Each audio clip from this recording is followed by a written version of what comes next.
Dans cette vidéo, on va voir 6 erreurs de débutants, mais bon, pas que les débutants, si vous verrez. Donc, déjà avant de commencer, qu'on commence quoi, je vous invite à vous abonner à la page afin de ne rien louper des nouvelles vidéos qui vont sortir. Alors, on va commencer par une première erreur qui est souvent faite. Donc, vous verrez les 6 erreurs dont je vais vous parler, c'est vraiment les 6 erreurs les plus fréquentes. Donc, la première erreur qu'on pourrait parler, ça va être sur l'ambulance elle-même et le matériel embarqué. Que ce soit des bouteilles d'oxygène, du chauffage dans la cellule, comment on met le chauffage, comment on l'éteint, comment on peut mettre la clim, etc.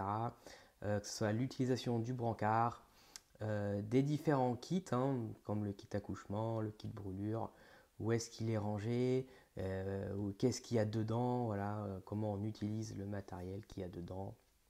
En fait, voilà, il y a vraiment beaucoup d'ambulanciers qui ne savent pas ou qui savent mal utiliser leur matériel, qui ne sont pas du tout à l'aise avec ça, qui ne savent pas comment faire les réglages. Pour l'avoir vécu, j'ai déjà eu des collègues qui ne savaient pas comment on ouvre une bouteille d'oxygène et comment on règle le débit.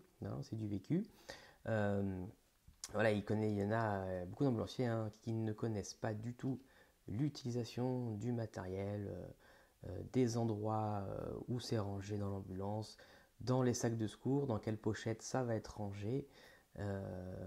Voilà, donc ça va aussi s'impliquer surtout pour les nouveaux ambulanciers qui sortent de l'école. Vraiment, ce qui est important, c'est pendant vos temps libres, quand vous êtes en pause, quand vous êtes en attente, vous devez absolument vous familiariser avec le matériel. Où est-ce que c'est rangé, comment on l'utilise. Et ça, vraiment, c'est la base. Si vous ne savez pas, n'hésitez pas à demander à vos collègues. Ensuite, on va parler de la cartographie. Alors, la cartographie, c'est quand même important parce que vous devez vraiment vous familiariser avec les routes, les autoroutes, les sorties d'autoroute, les routes principales, secondaires, les rues de vos secteurs, les grands boulevards, les avenues, vraiment les axes principaux afin de gagner du temps sur vos prises en charge. Par exemple, si votre GPS y plante, s'il y a des déviations qui sont mises en place suite à des travaux, par exemple, vous devez quand même amener votre patient à l'hôpital, à son point de rendez-vous. Donc, vous devez connaître un minimum votre secteur, au moins les axes principaux.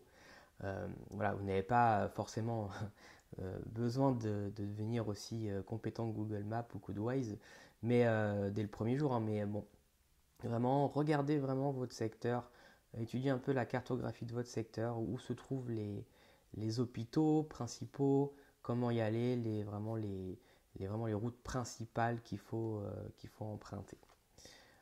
En troisième petit conseil, on peut parler de la condition physique. Alors, c'est vrai que le métier d'ambulancier, il implique des mouvements constants et souvent des activités qui sont physiquement pénibles, telles que par exemple soulever des patients. Euh, il est vraiment important de garder votre corps aussi vif que votre esprit. Il faut une bonne alimentation, ça va vous aider à maintenir un esprit clair et un corps capable pendant que vous êtes au travail. De plus, apprendre à soulever correctement, garder bien votre dos droit, ça vous sera bénéfique vraiment pour le long terme.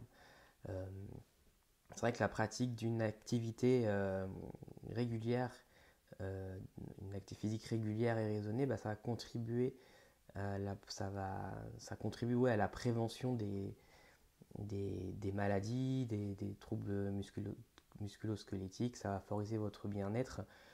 Et en plus, vous le verrez, à chaque prise en charge un peu compliquée, vous allez constater que avoir une bonne condition physique, ça peut aider.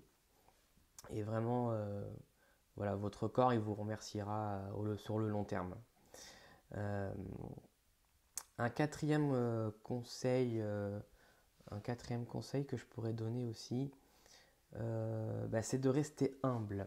C'est-à-dire que quand vous faites quelque chose de bien, il faut vraiment garder la tête haute.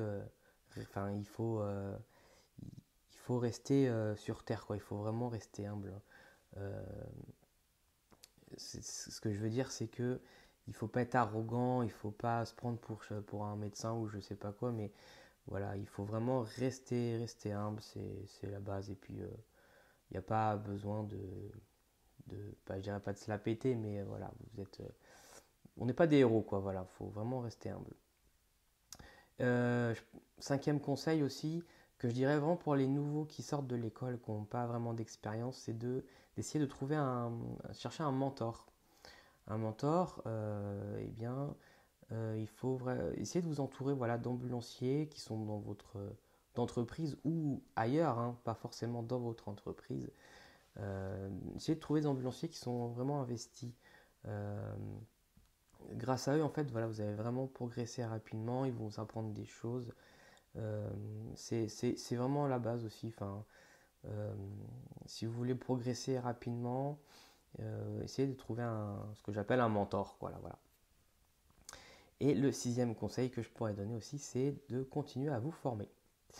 Euh, Quand on continue de se former, ben, après l'école, ça va permettre vraiment d'améliorer votre taux de motivation, améliorer vos performances, parce que voilà, l'objectif c'est de vraiment rester opérationnel. Donc, ce que je vais appeler la formation continue, ça va permettre de vous perfectionner, de progresser dans le métier d'ambulancier. Vous allez acquérir de nouvelles connaissances qui sont pas forcément enseignées en école, ou des connaissances plus élevées pour vos prises en charge. Et ça va faire évoluer aussi vos savoir-faire. Hein, de manière générale, un ambulancier qui garde à jour ses connaissances, ses compétences, eh bien, il va acquérir plus de confiance en soi, plus de confiance en ses capacités. Il va aussi produire un travail de meilleure qualité. Hein, comme je disais, c'est pas parce que vous sortez de l'école d'ambulancier eh bien, que vous devez arrêter de vous former. Il ne faut pas vous contenter vraiment du minimum. Et donc ça, par exemple, c'est ce qu'on propose chez ActuAmbu. Donc si vous voulez en savoir plus, eh ben, vous trouverez le lien dans la description de la vidéo. Donc voilà, c'était les 6 erreurs, 6 conseils, 6 erreurs un peu de débutants. Et ben, je ne sais pas si vous en voyez d'autres, n'hésitez pas à le mettre dans les commentaires. Abonnez-vous à la page. Et je vous dis à bientôt pour une autre vidéo. Salut, salut!